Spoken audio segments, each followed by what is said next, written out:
Oi, galerinha! Bora nós para mais um episódio. E no episódio de hoje, a gente vai falar daquele momento que a gente sente a bochecha pegar fogo, sabe? O rosto ferve, ferve de vergonha. Quem nunca, né? Eu não sei o que é pior, gente. Se é a vergonha do momento, de uma situação de que você tá com vergonha, ou se é depois que passa a vergonha, você fica se remoendo da vergonha que você passou.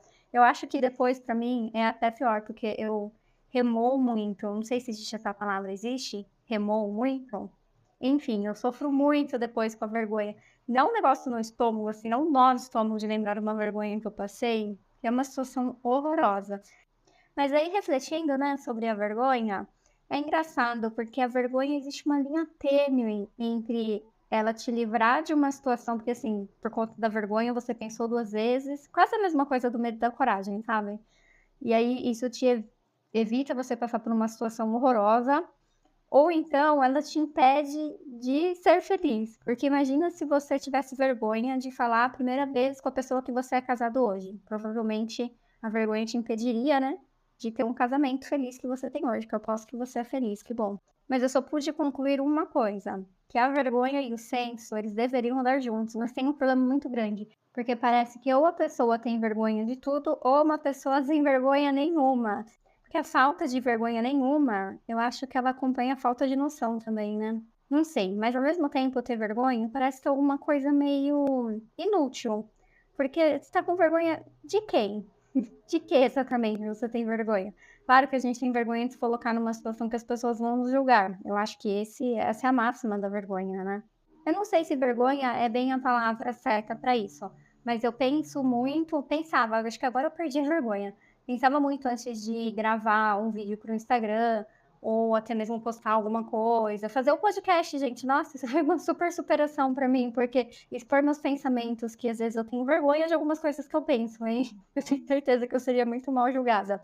Mas expor meus pensamentos aqui toda semana, de uma maneira meio que sem filtro, né? Porque óbvio que tem que ter um filtro aqui aceitável para a sociedade, as coisas que eu falo, mas de certa forma eu tento não ter tanto filtro aqui e ser bem verdadeira. Então já é uma baita superação. E vamos pegar esse caso como exemplo, né? Um vergonha de aparecer na internet. Se você gosta muito de um tipo de coisa e você quer começar a produzir algum conteúdo, ou você acha que você tem alguma dica muito útil que você deveria dividir com o mundo, ou você é uma pessoa à toa que nem eu e não tem muita coisa para fazer e tá aqui, sabe, fazendo um podcast, o que te impede de fazer isso? Se você tem vergonha do julgamento de quem? Quem exatamente? É o Josézinho que mora aí na sua rua? É o Marcelinho lá do seu trabalho? Quem que é? Para e pensa assim, se você tá com vergonha de fazer alguma coisa, você tá com medo do julgamento de quem?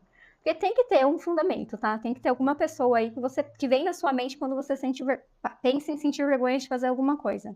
Falando em medo do julgamento, são poucas as pessoas que não têm vergonha de falar em público. E eu não sou uma dessas poucas pessoas, tá? Eu tenho vergonha também. E teve uma situação que eu fui. Era uma situação de trabalho, e daí era uma faculdade, tava bem lotada, assim, o auditório da faculdade. Eu ia começar uma apresentação falando para as pessoas. E aí fui falar no microfone. Eu odeio a minha voz no microfone, não esse microfone que eu tô, meu microfoninho, né? Você sabe que eu tenho um microfoninho. Não é esse microfone que eu tô falando com vocês, microfone mesmo com caixa de som. E sem retorno, eu tava assim, nervosa, com vergonha do que eu tava fazendo, falando, e eu comecei a ouvir a minha voz trêmula. Ai, eu penso isso, eu sinto muita vergonha, sabe? Me dá um nó no estômago de pensar nessa situação. Porque se eu tava ouvindo minha voz trêmula, as pessoas também estavam ouvindo. Aí eu tenho muita vergonha de sentir vergonha. Eu odeio que as pessoas percebam que eu tô com vergonha. E aconteceram mais outras situações que são parecidas com essa. Teve uma que trabalhava numa empresa, né? Óbvio que eu não vou falar qual é. E aí a gente tava falando umas teorias da conspiração, fofoquinha de empresa. Gente, de repente, o chefe maior da empresa chegou com um sapatinho assim que não dava para ouvir barulho e falou: Oi, tudo bem? Atrás de mim. E não tinha ninguém mais na empresa, assim, tipo, já era 7 horas da noite, sabe? Só ficou eu lá e um outro fofoqueirinho. E de repente, esse Big Boss chegou, o chefão. Cara, eu não sabia onde enfiar minha cara, porque provavelmente ele ouviu o que a gente tava falando na história da conspiração. E eu comecei só a sentir a minha cara queimar muito, assim, nossa, parecia que minha cara estava pegando fogo, eu fiquei com muita vergonha, ficou um negócio retroalimentado, porque eu estava com vergonha dele ver que eu estava com vergonha. Isso foi horroroso. E a outra situação, eu nem sei se é vergonha ou se era nervosismo. Eu fui fazer uma apresentação também nesse ambiente de trabalho, mas aí eram poucas pessoas. E aí depois comentaram comigo, deu pra perceber que você estava nervosa. Ai, eu fiquei com muita vergonha. Eu fiquei com muita vergonha depois. Eu fico lembrando disso, eu fico com vergonha também. Mas sabe uma coisa que é muito boa? Minha memória, ela é horrorosa. Então eu fico lembrando disso só algumas semanas, aí depois eu esqueço, né? E se você tá duvidando da minha capacidade de ser esquecida, é porque você não ouviu o episódio Time dos Esquecidos. Eu recomendo muito, porque talvez você vai ficar com vergonha alheia de mim, de cada história que eu já passei por conta de esquecer as coisas. Mas voltando aqui, é muito bom, porque daí a gente esquece. Eu tava tentando reunir aqui algumas situações que eu senti vergonha. Eu simplesmente esqueci de muitas, mas teve algumas que me marcou bastante. Teve uma que foi recente, que essa é muito engraçada. Meu irmão mora num condomínio e nós estávamos na área da churrasqueira e ele falou: pega alguma coisa lá no apartamento. E eu fui lá, e era uma das primeiras vezes que eu tava indo nesse condomínio. Eu entrei no elevador e entrou um outro morador no elevador junto comigo. E eu já tinha apertado o botão do andar que eu queria ir. Quando ele entrou e apertou o botão dele, eu percebi que eu estava indo no andar errado. Só que eu fiquei com vergonha de apertar outro botão e sei lá o que ele ia pensar de mim. Então, eu esperei chegar no andar que eu tinha apertado. Eu saí e subi um lance de escada para não ter que voltar pro elevador e também ele não ver que eu apertei o botão errado. E eu nem sabia quem era essa pessoa que estava no elevador comigo, tá? Era um estranho qualquer. Não contente, depois de ter subido um andar de escada, eu apertei a campainha, que era para minha cunhada estar dentro do apartamento, e um cachorro começou a latir. Mas o meu irmão e ela não tem cachorro. Então logo eu percebi que eu estava no andar errado, no apartamento errado. E aí eu só falei rapidinho assim, desculpa, foi engano, e saí correndo e desci de escada de novo. Aí eu voltei para a área da churrasqueira sem pegar o que eu precisava pegar, porque eu já tinha me perdido muito. Eu não sei se eu contei essa história no podcast do Time dos Esquecidos. Se eu contei, desculpa, eu esqueci. Teve uma situação engraçada também, mas essa é até legal. Eu tava viajando pela primeira vez para fora do país, tava com a minha amiga, minha melhor amiga, e nós chegamos numa ilha lá em San Andrés, não sei se vocês conhecem, que fica na Colômbia. Nós chegamos, é uma ilha super pequena, era noite, a gente saiu, estava num bairro mais residencial, a gente saiu para ver se tinha alguma coisa aberta para comer. E aí, lá longe, viu umas luzes, a gente chegou perto e viu que era uma festa e tinha segurança na porta. E a gente chegou pro segurança falando aquele portunhol, né? Falou: oi, tudo bem? Pode entrar? Ele falou: pode. A gente entrou, falou: legal, achamos uma festa, né? Vou tocando música eletrônica. Aí tinha um bar. Daí a gente chegou no bar para comprar uma bebida, né? Como pessoas normais fazem em festas. E a gente descobriu, na verdade, que a gente estava num aniversário e que não vendia no bar, porque era uma festa de aniversário. Aí a gente ficou com uma cara de panaca lá, as pessoas olhando pra gente tudo estranho, porque imagina, entra duas gringas do nada, vem aqui, pede uma bebida. E aí a gente fez umas amizades lá com umas pessoas um pouco mais abertas, mas as outras pessoas ficaram nos julgando. Mas pelo menos foi uma história boa. E aí no outro dia, essas pessoas que a gente conheceu levou a gente a andar de barco. Então, graças a Deus que a gente enviou essa festa. Agora, essa história não é legal, envolve trabalho também, e também viagem. Eu fui pra Alemanha uma vez a trabalho, e aí tinha um pessoal lá que era da matriz, né? E aí uma dessas mulheres da matriz, que era alemã, veio puxar assunto comigo e falou sobre... Fez um comentário assim: hoje é dia de eleições aqui na Alemanha. Eu falei: é? É mesmo? Que legal. Tipo, eu só respondi isso. Cara, eu tenho muita vergonha quando lembro disso, porque assim, eu não tinha vocabulário para conversar com ela sobre política, e eu também não sei nada sobre a política da Alemanha, continuo não sabendo. Então, aqui vai até uma dica: antes de você viajar para um país, principalmente a trabalho, dá uma pesquisada no que está acontecendo lá. Se alguém vier falar com você, você não passa essa mesma vergonha do que eu. Eu preferi só falar: ok, legal, interessante. Eu podia falar qualquer coisa, a gente podia falar: é mesmo, você já votou? Como que é? Sabe, eu podia falar: é mesmo? Como que é? Ela ia dar qualquer explicação lá, eu ia ter uma informação melhor do que eu já tinha, que era nenhuma, né? Eu lembro disso, eu sinto uma vergonhinha e eu não consegui esquecer isso ainda. Teve uma outra coisa também, quando eu comecei a surfar, tem a quilha que a gente coloca embaixo da prancha, ela parece uma barbatana de tubarão, para quem não surfa assim, para entender melhor. E aí ela tem uma posição certa para ela fazer a hidrodinâmica da prancha, né? E aí um dia eu cheguei na praia, coloquei ela lá, aqui na prancha, E fui toda me achando em direção do mar, até que um cara gritou: Moça, volta aqui, a sua quilha tá ao contrário. Não tem graça pra quem não surfa isso, gente, mas pra quem surfa, é o auge da falta de noção, tá? Por isso que tem tanta graça. E também no surf, quando eu tô lá surfando e eu caio da onda, que a gente fala vacar, né? Vacou. Eu vaquei na onda, às vezes você vaca várias vezes seguida, né? Você toma um capote na onda. E aí eu começo a criar uma coisa na minha cabeça que as pessoas em volta, elas estão reparando, sabe? E elas estão me julgando, achando que eu sou ruim. Aí eu começo, assim, a ter uma inimizade na minha cabeça com essas pessoas. Na verdade, elas não estão nem aí pra mim. Elas nem estão notando a minha presença lá. Nem dá pra ver, sabe? Que a pessoa fica longe e tal. Mas na minha cabeça eu crio isso e eu fico com vergonha de mim mesma nessa situação. Nossa, mas tem uma situação de criança, de vergonha, que eu nunca vou esquecer. Fico muito triste com isso. A minha letra é horrorosa, ela sempre foi. Eu acho que eu nasci com vocação para ser médico, e aí por algum motivo eu não segui. Bom, eu tenho certeza que eu nasci com vocação para ser médico, porque eu sou formada em medicina no Google, eu adoro remédio, eu sei tudo sobre remédio. Se um dia você estiver sentindo alguma coisa e não conseguir uma consulta, você fala comigo. Gente, brincadeira, pelo amor de Deus, não pode falar com as coisas brincando, né? Vai no médico. Mas enfim, quem convive comigo sabe desse meu lado, né? Meu lado remedinho. Talvez eu seja hipocondríaca. E a minha letra é horrorosa, voltando, vou vindo totalmente no assunto. A minha letra é horrorosa, sempre foi. Às vezes eu escrevo e eu nem consigo entender o que eu escrevi. E aí eu era criança, eu tava tipo na terceira série, tava começando a escrever de letras de mão. E tinha que escrever uma palavra, lousa, com N. Eu não lembro exatamente a palavra, mas vamos supor que seja onda. No N, eu fui lá e fiz 3 perninhas. É porque a minha letra é horrorosa, mas eu sei que onda não é com N. Eu sabia quando eu era criança. Só que a sala inteira começou a rir muito, falando que eu não sabia escrever aquela palavra, que eu tava usando M no lugar do N. Gente, eu lembro, assim, ó, nitidamente, eu lembro a disposição da sala de aula que isso aconteceu, para vocês terem noção. Nossa, me marcou muito. Resolveu alguma coisa? Não resolveu nada, que a minha letra continua horrorosa. Eu acho que minha mãe até fez eu fazer uns caderninhos de tatilografia, mas não adiantou muita coisa, não. Ela continua péssima. Esses dias eu esqueci meu caderno de anotação no trabalho, porque no trabalho eu anoto tudo para não esquecer, né? E eu esqueci esse caderno na sala de uma pessoa lá do meu trabalho, e ela me devolveu no próximo dia. E aí eu nem me preocupei, porque eu tenho certeza que ela não conseguiu entender nada que estava escrito, mesmo se ela pensou em olhar o caderno.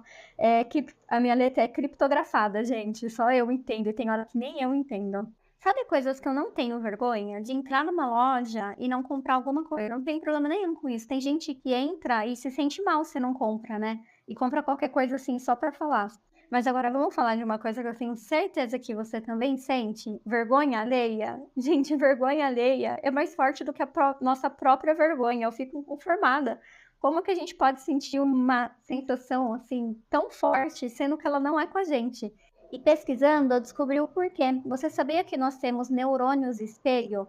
Sabe quando você vê alguém coçando a cabeça? Quando você ouve falar de piolho? Gente, eu nunca mais ouvi falar de piolho. Existe piolho ainda? O que que aconteceu? Será que eu não convivo com criança ou será que eles foram exterminados? Eu nunca mais ouvi falar que ninguém pegou piolho. Estranho, né? Não sei, eu vou conversar com alguém que tem filho. Se você tiver alguma novidade sobre o piolho, você me manda uma mensagem. Mas sabe quando eu tô falando aqui de piolho, sua cabeça não coçou? É a mesma coisa que a vergonha alheia, gente. Os nossos neurônios espelhos faz com que o nosso cérebro copie uma sensação que a pessoa pode estar sentindo, né? A sensação que simula o que está acontecendo com uma outra pessoa. Eu achei isso muito interessante. Eu falei de piolho e já até coçou aqui meu couro cabeludo também. Talvez eles existam ainda. Brincadeira, gente. Se eles existem, eles não estão aqui. São só os meus neurônios espelhos. E vergonha alheia é muito forte. Tem algumas coisas que eu tenho vergonha alheia e eu queria que vocês não me julgassem. Eu vou falar aqui sem vergonha, tá? Foto de casal no perfil das redes sociais. Você não tem vergonha alheia quando você vê isso? Porque eu tenho. Me dá um negócio assim. Assim, cada um faz o que quer, né? Não é que eu tô julgando, mas me dá vergonha alheia. Outra coisa que eu tenho vergonha também, quando colocam CEO na descrição do Instagram. É como se eu colocasse que eu sou CEO do meu podcast. Gente, só tem eu, como é que eu vou ser CEO da minha pequena empresa? Vocês sabem que CEO é diretor executivo. É quando numa organização grande tem vários diretores e você é o diretor que manda nos diretores. Não faz sentido para os pequenos empreendedores, né? Mas tudo bem, eu respeito. Só estou aqui dividindo com vocês a minha opinião. Post de aniversário. Ai, eu não sei, mas antes eu até achava legal, mas agora eu tô fazendo uma relação do post de aniversário no Instagram. Sabe quando alguém faz aniversário, você vai lá, posta foto sua com seu amigo parabenizando ele? Eu tô fazendo uma relação agora com o carro de mensagem. Você lembra do carro de mensagem que você contratava para ir na frente da escola, na frente do trabalho, de uma pessoa que você gostasse, e ele gritava pro mundo, né? Seu aniversário, você é muito especial. Eu tô fazendo uma relação agora na minha cabeça do post de aniversário com o carro de mensagem. Se você é meu amigo e é meu aniversário, eu prefiro que você me ligue. Eu nem gosto de atender ligação, mas no meu aniversário, se você parar pra me ligar, eu vou ficar muito feliz ou me mandar uma mensagem. Pra mim faz mais sentido, tá? E aí não fica bravo se você é meu amigo e eu não posto nada com você, porque eu não vou mandar um carro na sua casa. Se você é meu amigo, você sabe, provavelmente eu vou esquecer o seu aniversário, exceto quando a minha mãe me lembra.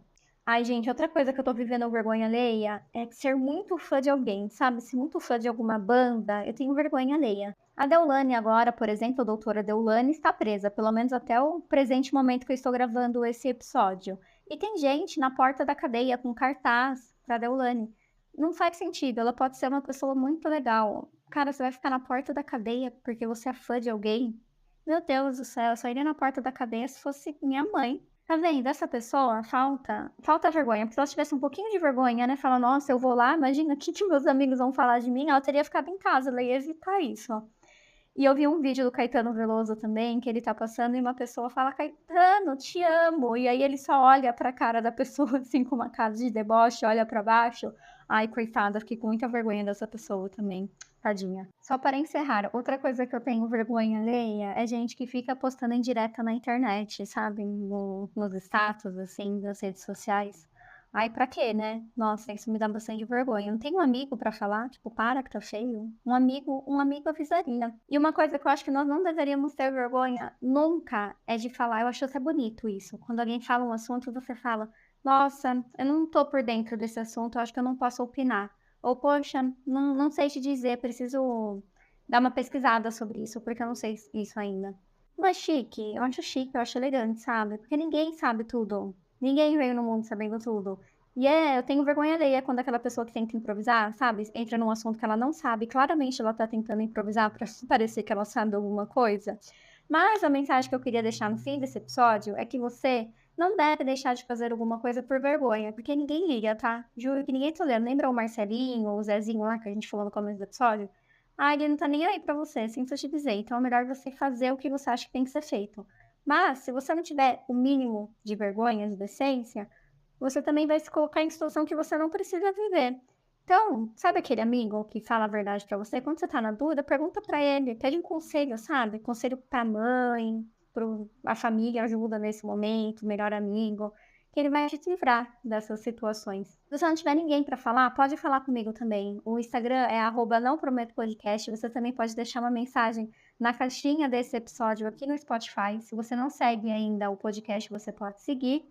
E eu posso até te julgar, mas eu prometo que eu não vou trazer o case aqui pro podcast. Se eu trouxer, vai ser anônimo. Então não precisa se preocupar com isso, tá bom? Não precisa ter vergonha. Um beijo, até quarta-feira que vem.